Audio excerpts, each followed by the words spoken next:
It's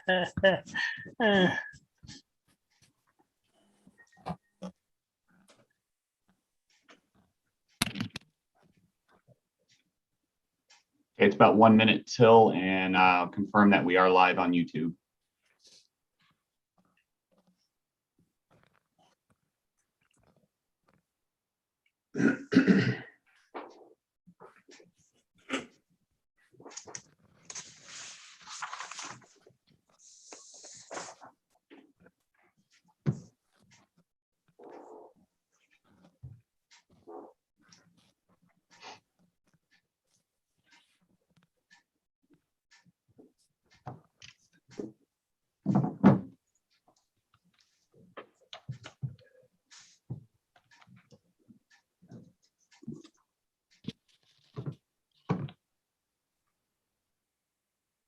Ray?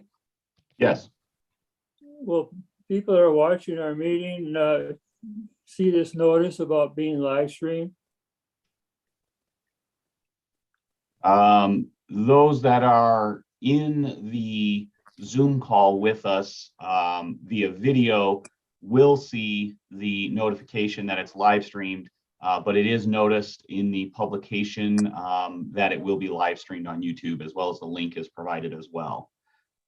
So there's no those who are just called in, I do not know if they get a notification that it's live streamed to YouTube. So is it necessary for me to announce it at the meeting that we're live streamed? Yeah, you can. Okay, I didn't know if that'd just be redundant. Yes, Jim, it's not something that would be required of you because the notice, indicates that. But if you want to do that. All right.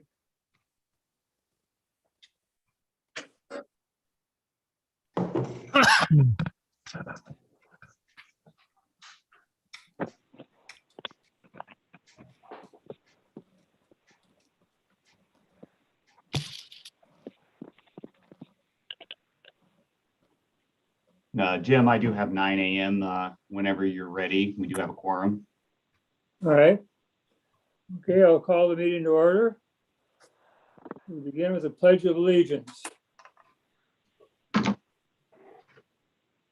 I pledge allegiance to the flag of the United States of America and to the republic for which it stands, one nation, under God, indivisible, with liberty and justice for all.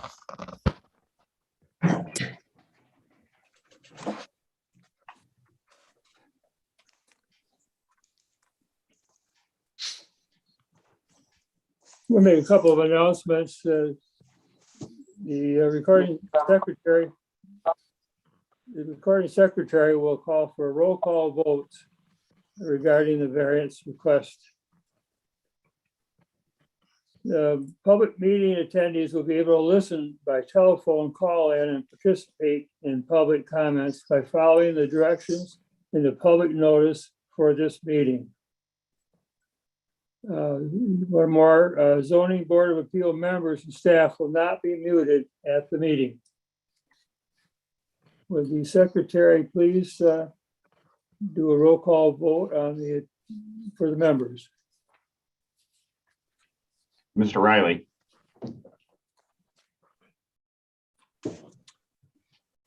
Jim Winus. Here, and I'm at my home in Middle Springs in Deerfield Township. Gromer. Yes. Bill Vogel. Bill Vogel, Rosebush, Michigan, in my home. Ray Johnson. I'm here in Mount Pleasant, Michigan. Tim Newport. Yeah, I'm here at my home. This is not something, Mr. Riley, just the members. The staff doesn't need to take roll call. Okay. And then myself, Tom Riley. Tom, can you close your location, please? Shepherd at my home. All right, Tom, can you as well, please? Yes, my home in Deerfield Township. Thank you very much.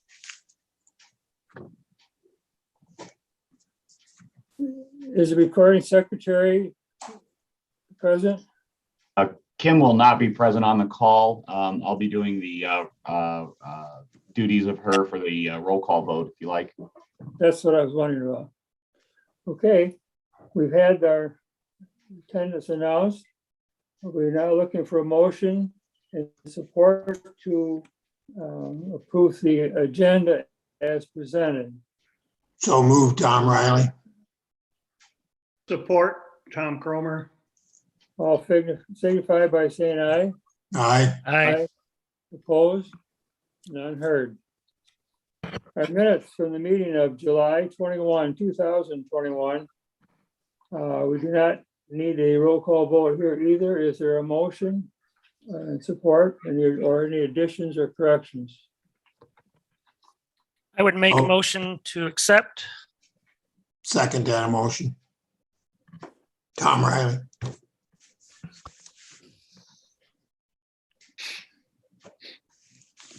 We have a motion, we have support. All signify by saying aye. Aye. Aye. Opposed? None heard. Next on the agenda is the public comment period for non-agenda items. Ray, is there anyone out there? If any members of the public would like to make public comment on non-agenda items, you can press *9 on your phone. That will indicate to me that you wish to make public comment at this time. Just a reminder, there will be a public comment period during the public hearing for the item on the agenda. If you wish to make public comment now, press *9 on your phone. Should we wait a minute, a second or two? Yeah, just a couple of seconds.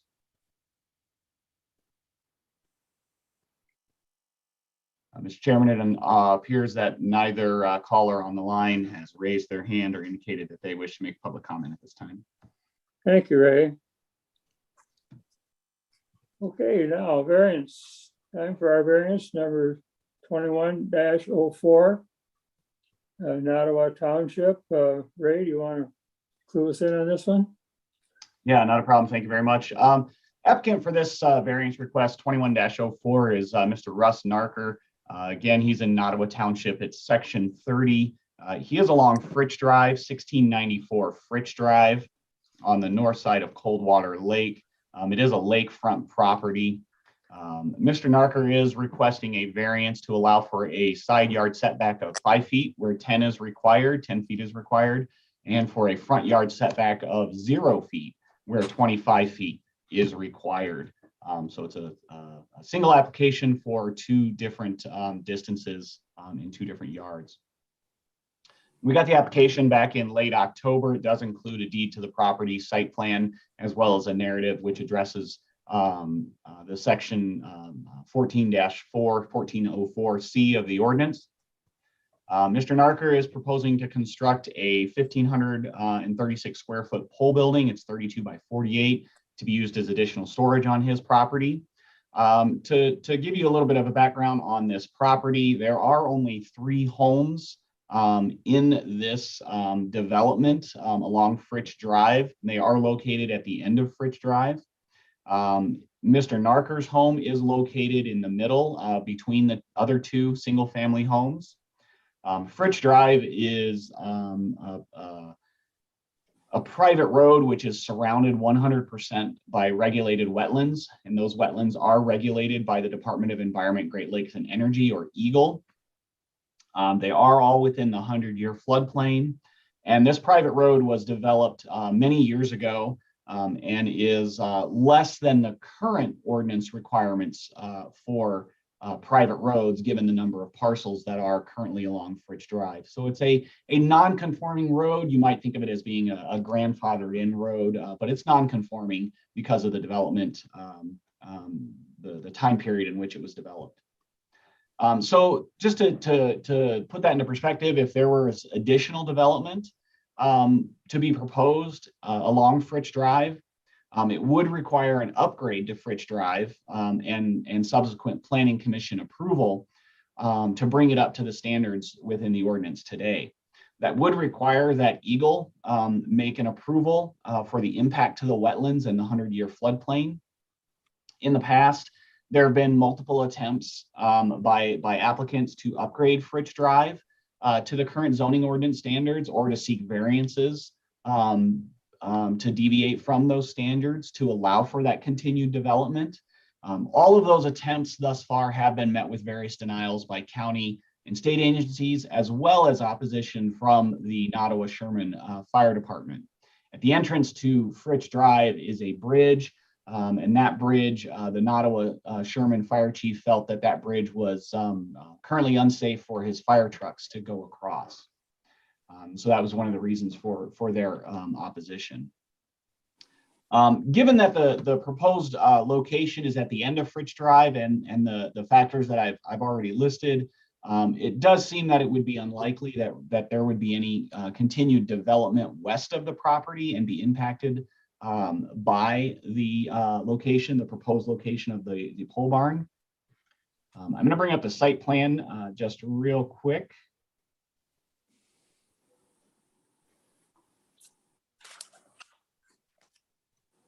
Additionally, just for information, the Fritz Drive does end at the home just to the west of this parcel seeking the request.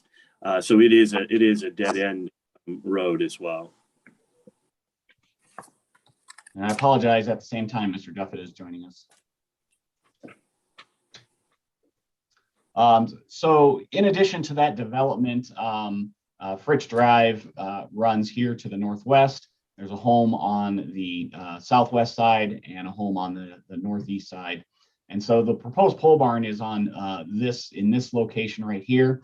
So there is a power line that runs across the property.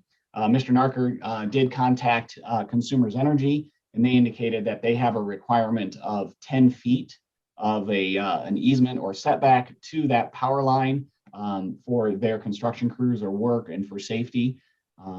He did talk to Consumers Energy, indicated to me that he talked to Consumers Energy about possibly moving that power line so that he can meet his setbacks, and they declined to entertain a move of the power line. There was a little bit of confusion on the site plan here that I wanted to clear up. It looks from the site plan drawing that Mr. Narker is going to be 33 feet from the right-of-way or the road that's depicted here. But what Mr. Narker is actually doing is he's depicting the 33 feet as being the center of the roadway.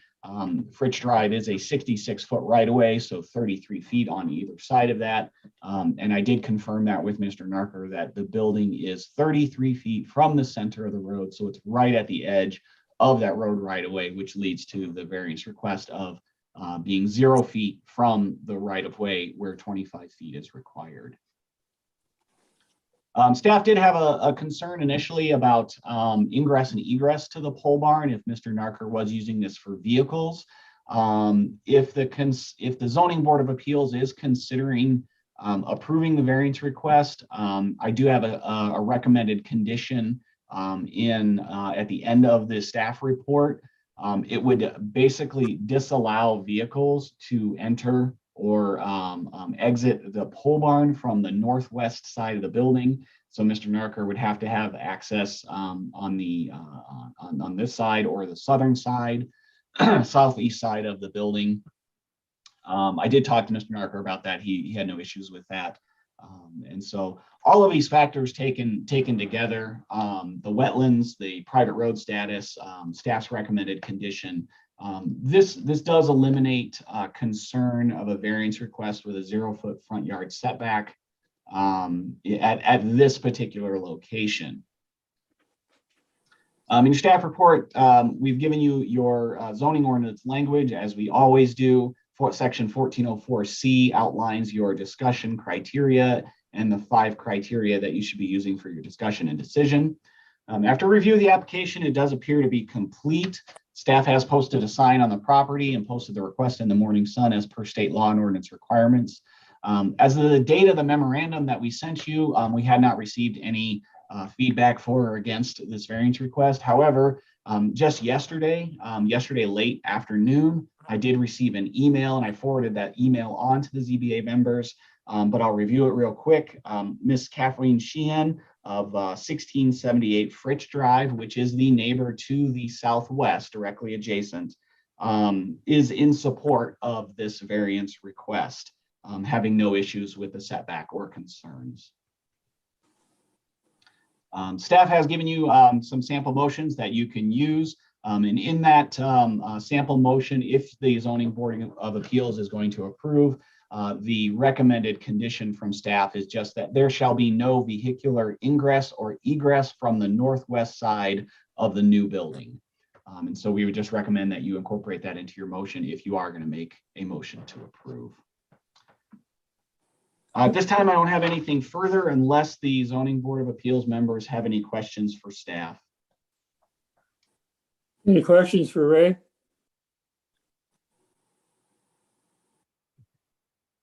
Okay, is the applicant online and at this point?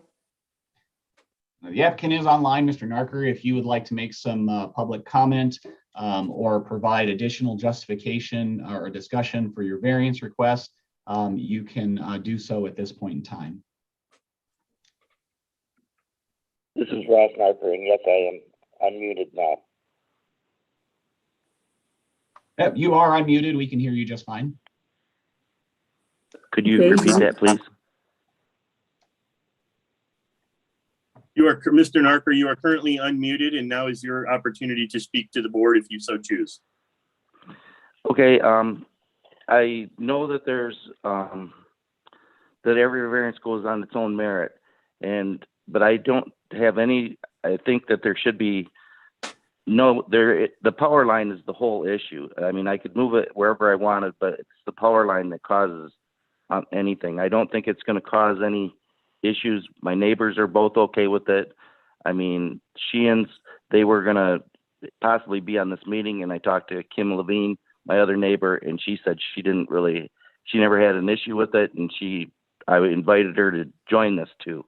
So it's not going to make any difference of the view from the lake or take anybody's view.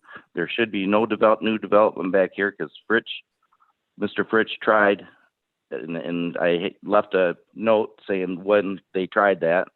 And, it's just that the power line causes the whole issue. I have a lot that's bigger than 95% of the houses or more on the lake. And I know that there's restrictions for that, but this property has room for the pole barn. It's just the power line causes all the issues. I have no problem with, wasn't going to put a driveway to Sheehan's property anyway, and there still will be plenty of room between the road and the thing. I'm sorry I made the thing from the thing. I'm not a draftsman or anything like that, but that 33 feet is to the center of the road, which would leave probably over 20 some feet to the road between the building. If there's some reason, because I'm not a contractor or anything like that, that I've staked out the property, if there's some reason that I can't follow these restrictions, I would just build it smaller. But I mean, if from my measurements, this should work. I don't know how long this variance would last, but because it's getting close to winter time, I don't know for sure if I could get it done, this winter. Anything else you'd like to comment? No, not right Okay. now. All right. Anyone from the board that would like to ask Ray a question? Or excuse me, Ross, a question. Has this, Phil Vogel, has this property been surveyed? So you're absolutely certain you're not on the neighbors if you were to build that close? No. But everybody is in agreement. I mean, where the property line is and everything like this. I've done some measurements. I've contacted some people, and they just said that, because of the difficulty of the forest and everything like this, that it wouldn't be, very difficult to get it surveyed.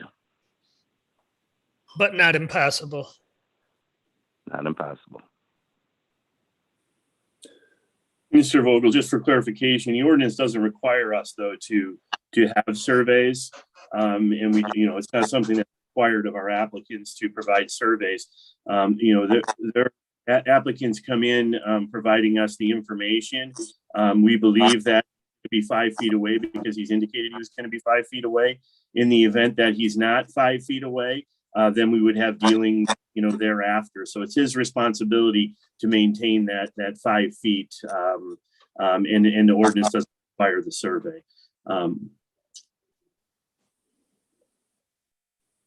Okay. Any other questions? I had just one comment. I heard with Mr. Narker was making his comments that he would not have a driveway to the Sheehan's property. I think that may be in reference to what Ray was talking about access to the northwest, not be for vehicular means. Ray was discussing, Mr. Narker, so that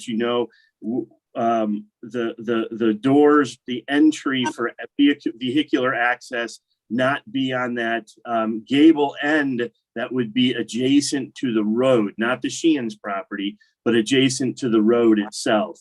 When you have a 0-foot setback, the Zoning Board of Appeals in the past has had some issues with vehicles backing out of or trailers being pulled out of right onto right-of-ways and onto the road without being able to see anybody coming up and down the road. So what Ray was discussing was that other side of the building that would be adjacent to Sheehan's. So the northeast sort of side is where your access door would be. You understood that correctly, Mr. Narker? No, I was thinking that it was like towards Sheehan's property. The main entrance was going to be to the lakeside part, so that would be completely on my property and not going out to the road. I did want to put a small garage door so that I have a fifth wheel that I want to pull in there, and that I would just pull in, and then it would just be it would be a short door, so you couldn't pull anything out, but you'd be backing into it so that when I pulled the pole building at the thing, I could just back underneath the fifth wheel and then pull out instead of trying to turn around the whole fifth wheel on the property and then trying to back it in. The way it's set up, it'd be easier to pull in, hook onto it from the driver's side, but not using it that way and then backing out. I mean, I would be more than willing to put flags out, have spotters or something like that. There is very little traffic back here anyway. But I would like to have at least one small garage door there so that I could pull through. It would be very difficult to turn around a fifth wheel to try to back it in. Okay. I suspected that maybe we were on different pages there from what Mr. Johnson had maybe discussed previously with you. I do agree with Mr. Parker that, there is limited traffic back there. There's only 3 homes back there and the development isn't going to expand.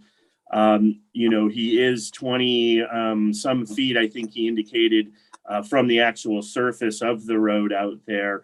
But that's something that we've thrown in there as a condition just because you as the Zoning Board of Appeals have had those concerns in the past.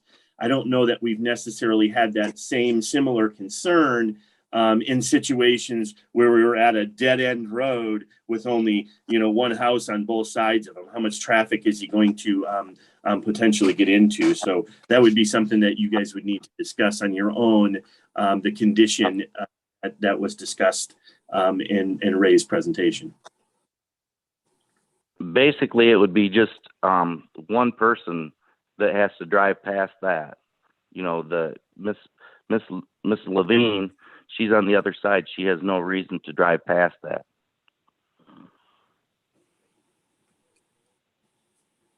So what I'm understanding is that there will be a door to pull your fifth wheel through facing the road. Is that correct? Yes, the doors to the fifth wheel, how I park it is the passenger side, which is the entrance, goes to the west. And so I'd have to turn the whole thing around to back it up. But if I could just like hook onto the fifth wheel, drive it straight in, unhook it in the pole building, drive straight out with my pickup. Then when I want to take it out of the pole building, which in the summertime when you're using it, this pole building is just mainly, the fifth wheel is just mainly for an extra bedroom for when my daughter and her family stay. This is only a 2-bedroom house. So it's outside during the summertime. In the wintertime, I'd like to keep it inside to make it nicer. And then when I unhook the thing, I would just pull straight out, and then the door would not be used at all until I decide to back it out the next spring. But like I said, I would be more than willing to put cones, have a spotter so that nobody can go through there. It's not like a door that I would be using all the time. It'd be something I would be using like a couple times a year to go out to that road. And there's going to be 20 some feet before you get to the road. The road should never be made bigger. So, it's not like I'm pulling directly onto the road. I'm pulling, there's more than enough room to pull the pickup back to that garage door and then still be off the road. But I would still have a spotter to when I back in, and it would only be a matter of a minute to back into a garage door.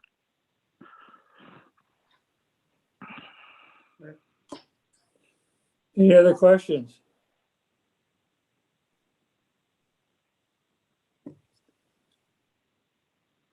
If there are any other questions, then we can mute the applicant, and I'll open the meeting to public comment. Mr. Wines, we do have one hand that is raised. Caller with the last 3 digits of the phone number 277. You can unmute yourself and provide your public comment. I believe *4 would unmute yourself. And so this would be your opportunity for public comment. Hi, this is Eric Thompson, and I actually, I don't know if you can hear me now. Yep, we hear you very well. Yep. Thank you. Okay. I'm the property owner that basically owns around those 3 properties. I bought the remaining property from Fritz last year, which is about 30 acres that kind of circumferences the 3 properties you're talking about. I was just sent a letter in the mail. I wasn't contacted by any of the neighbors up there. And I haven't had a chance to, I don't live locally there. I live Mason, Michigan, which is near Lansing. Have concern a little bit because at some point I bought that property with the idea, I know that I can't develop it further, but I am going to be allowed to at least build a home up there on the lake. And I actually would own 3 lots, which were parceled off originally by Mr. Fritz beyond the 3 lots that are there now, and I'd probably be building a home at the end, probably within the next 10 to 15 years, is my plan. I do know that, I'm not planning on trying to turn it into a subdivision or something like that. And I know I can't parcel it out any farther than it already is. But my big concern, I guess, with having the barn at that close to the road would be, am I able to get my power back to my house, with having no easement there next to the road at 25 feet? That's my biggest concern, just for my property and for my future use of the property. The 5 foot to the property line of the next door neighbor really doesn't concern me at all. So I guess that's would be one thing that is concerning. The other thing, I guess, is there are some markers, but it probably for his property it wouldn't be too hard to at least find the appropriate markers and have that surveyed enough to know that we're following the appropriate, property lines. Just so, I just hate to see somebody build, and then be on, be at the wrong area and then have to have, more expense. And I know across the road, the third neighbor has a site too that's being planned on for a pole barn, and I'm wondering if we start encroaching on the road that we're just going to have pole barns that are right tight to the road on both sides, and I could see that could be kind of a issue for plowing snow, or if you had any issues like that.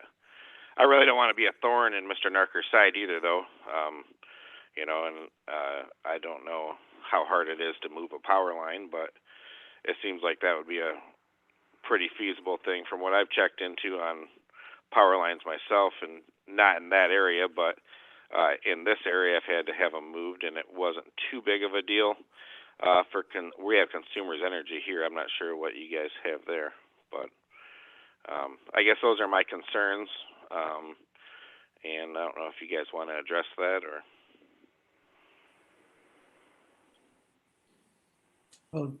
Jim and I went out and looked at the property, and the power line cuts diagonally across Mr. Narker's property, and there's a pole from which power goes to his home and the neighbor's home that's beyond where the pole barn would be. It would seem to me that if there's going to be a continuation of power, it could be taken from that point, which would be beyond the proposed pole barn. So I don't think that would be much of an issue, but not absolutely sure. Yeah, that's I guess I don't know how that works with easements of power lines, and if I would be able to have a easement going across their property for the power lines, to my place. I'm not sure if I have to apply for an easement for that, or if if consumers can just put poles wherever they want. And I don't know either. Sorry. Right. Well, and those are just the questions I have, for my future use of the property. Any other like questions? that, Are there any other questions for the applicant? Mr. Chairman, if you don't mind, I'd like to ask Mr. Thompson, could you state your address for the record, please? My address Yes, is well, my property surrounds them, so technically the address for the property is 0 Fritz Drive. yes. So basically, your Mason, Michigan address. Oh, it's 4629 Nichols Road, Mason, Michigan. Thank you. And you need the zip code too? No, that's all right. Thank you. Okay. No problem. Mr. Chairman, we're still in public comments time, so there's not questions really for the applicant at this time. But if that caller is done, we can mute him and see if there's any other calls. I do have a few comments I would like to make, but I'll wait until after the public comment period is closed. Unless there are additional questions or comments with the applicant, I'll close the meeting to public comment. Okay, I do see the applicant's hand raised at this time, but he has had his chance to speak, and maybe if there's questions asked of him, that he'll be able to answer those. But with regard to the easement and the right of way for the caller that just spoke in public comment, there is still a 33-foot easement. If he was to construct his building, there is still a 33-foot easement out along the roadway, and that 33-foot easement runs and traverses right directly adjacent to the actual private road on both sides. So whether or not you would need access in an easement to cross somebody else's property, is between you, the property owners, and consumers, or the energy company. But there is room to run the poles along that road in that right of way. So he's not encroaching the right of way. I think there was what I heard from the caller was that these would be right up against the road. They're not really right up against the road. This building is 20 some feet from the road. It's right up against the right of way. The right of way is the area that's set aside for utility easements, which is why we have right of ways. So while this one doesn't actually do that, and we kind of cut across the property on an angle, and we service both that property and the other property, if there was further development down the road, they could still carry those lines along the easements, and this building wouldn't impact that from happening. Okay, thank you, Tim. I guess at this point, we'll just close the meeting to public comment. And the ZBA members have any questions that they want to bring up at this time prior to a motion being made? Again, I have one more thing, Mr. Chairman. I apologize. The discussion earlier with the applicant when he had indicated that, he'd have spotters and cones. From a safety perspective, I don't think spotters and cones are something that the ZBA really wants to get into from a condition standpoint. But one of the things that you may be able to do because of the limited access along this roadway would be, if you're considering an approval here, that there is no parking along an apron on that side. So if he is solely using a garage door to pull a camper in and out, that there is no parking in that right-of-way area in an apron, in front of the building. If I heard him correctly, the main access would be the opposite side, which would be the side, facing his home in the water.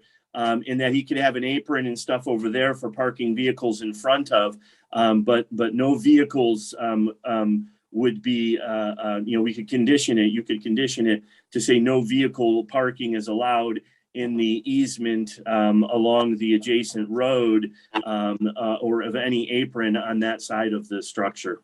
That would eliminate, vehicles and parking out there. You do still have that impact of potentially somebody going out, but with doors on both ends.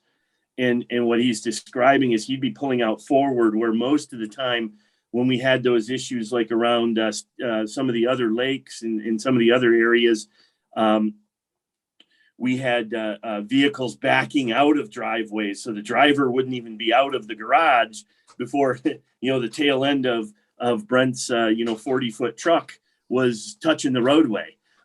So those were some issues we had in different places. I think this one is a little different and unique.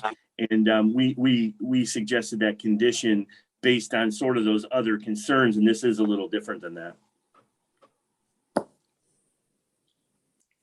Okay, we've closed the meeting to public comment. Now, you've heard from Tim. Should we have any discussion among the ZBA members?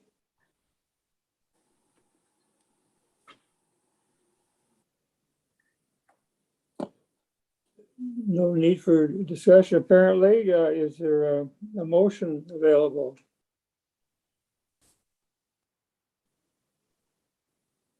Tom Cromer, I move that we to approve the variance 2104 as submitted by Mr. Darker to allow a side yard setback of 5 foot where 10 foot is required and a front yard setback of 0 feet where 25 feet is required for this parcel in the Lakes Area Residential District.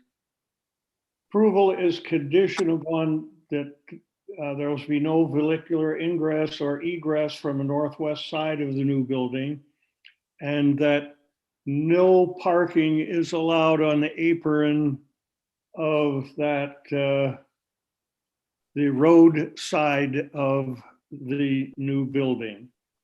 it seems to meet all of the requirements of our ordinance, section 14.04C. And that's why I move for approval. We have a motion on the table. Is there any second for the motion? Tom Riley, second that motion. Brent Duffett, could I just ask for some clarification on Tom's motion as I was listening to it? Did he say no vehicle ingress and egress from the northwest corner? I know he said no parking, but didn't his motion include no ingress and egress, or am I incorrect? No, the motion actually did that Tom had did indicate that. I believe that was what the applicant was asking to actually have eliminated. And in place, what I was trying to indicate was, if you're going to eliminate that ingress and egress, if you're going to remove the condition to eliminate ingress and egress, and you're going to allow him ingress and egress, that we would put the parking requirement to the apron in place of it, and not both. And I believe the motion included both. I will remove that first part from my motion, if that's allowable. The first condition Yeah. you'll remove, Yeah. and that would require Tom Riley, who was the support, I believe, on that, Yes, accepting that amended motion. yes. Okay. So Is now there the need to- is So there now the need motion to- would be to approve, conditioned upon the no parking of vehicles in that right-of-way apron adjacent to the road on that northwest side of the building. Yes. Okay. Is it necessary for us to have someone to repeat the motion as it will stand now? We can, I believe it was an approval with the 5-foot setback on the side yard where 10 was required, a approval of the 0-foot setback on the front yard where 25 was required, conditioned upon no parking of vehicles in the right-of-way on the northwest side of the structure along the apron of the building and the access on that side. All right, so we have a clear motion as it's intended to be. We all sharp on that one. We've had a lot of words, so we'll make sure we get it down right.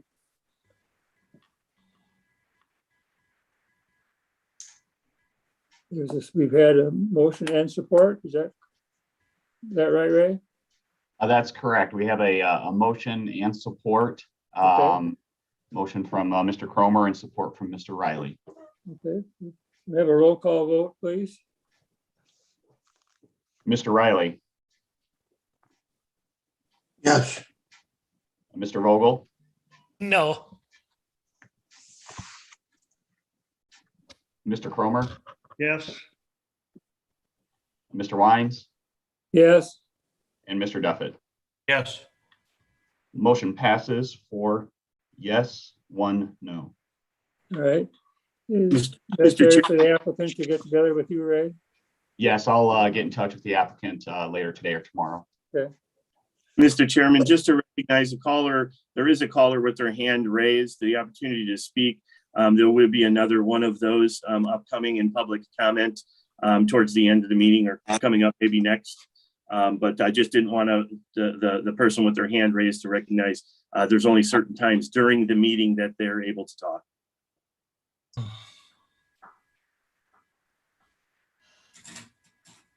Okay, so anyway, the motion is passed and we move on to staff comments. Staff does not have any additional comments today. Okay. Any comments from the board members?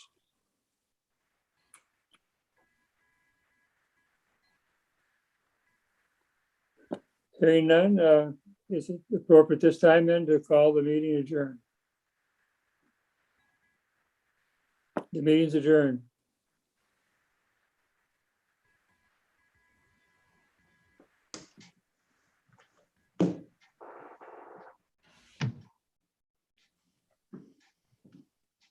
Is that it, Ray?